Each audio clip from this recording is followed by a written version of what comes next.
Nothing, it seems, not even a looming federal election, can overshadow AFL finals and fever. This year, the performance of the Melbourne Demons will command particular attention. Last year's Wooden Spooners have done so well in this competition that they are creating AFL history. Their club president, mining magnate Joseph Gutnick, has a great deal at stake. And as Jill Singer reports from Melbourne, football to Gutnick is far more than a game. Tigers!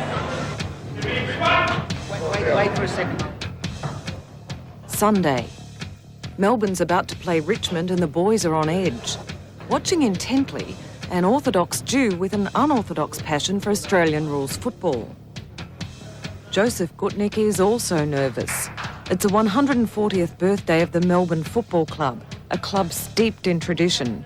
For a Jew, there's more at stake here than just football. Some of the establishment don't particularly like it, but if they're Melbourne supporters, they have to bite their tongue and smile now. The Melbourne establishment can be very tough. They're a group for themselves and are quite aloof, and I think they're quite great. Is there that sense of pride as a Jew being president of such an old establishment club? Well, I'm very proud of the fact that I'm there, and I'm very proud that I've got the support of the club, and it shows that Australia is a great country that allows such things to happen, despite maybe that there are elements among the establishment that don't like it. No merger! Melbourne came close to losing the club 2 years ago when the AFL was pushing a merger with Hawthorn. Soul, the integrity and the existence of the Melbourne Football Club. The mining magnate stepped in to help bankroll the club. But while fans were grateful, league heavyweights were suspicious about a man whose primary religion was Judaism rather than footy.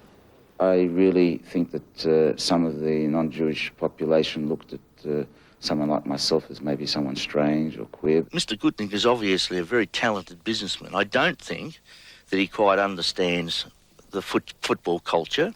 It's not something that you can just wander into. People can afford it, $44. We're going to win today? Out among the fans, Joe Gutnick is seen as a saviour. Melbourne hasn't won a premiership since 1964. Last year they were bottom of the ladder.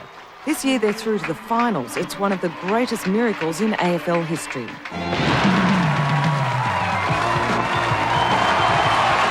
evening, everyone, and welcome to the Footy Show!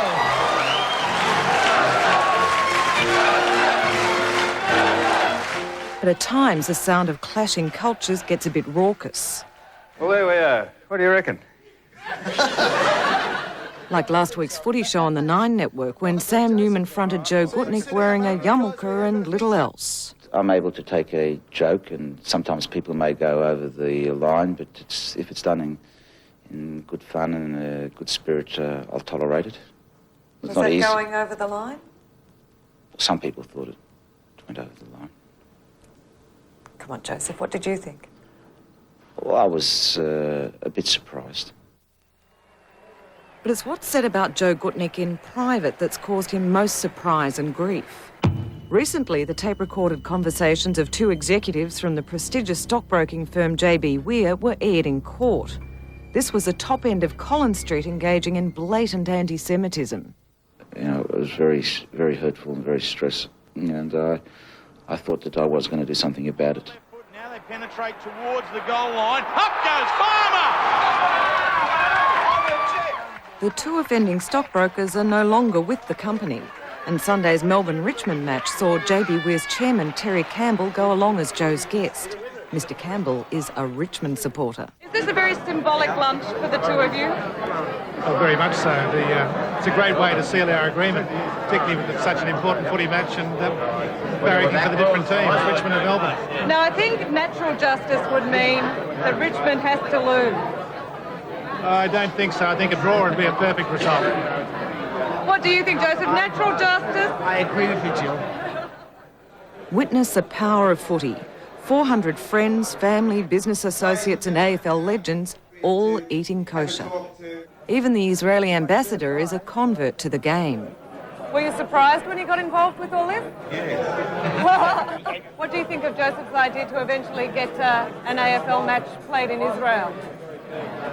Well, it's a novelty, I must say. I mean, he's tried so many things and succeeded. Why not? Donald, the Demons! In case you didn't notice, Melbourne thrashed Richmond on Sunday, which all goes to show revenge is a dish best eaten kosher.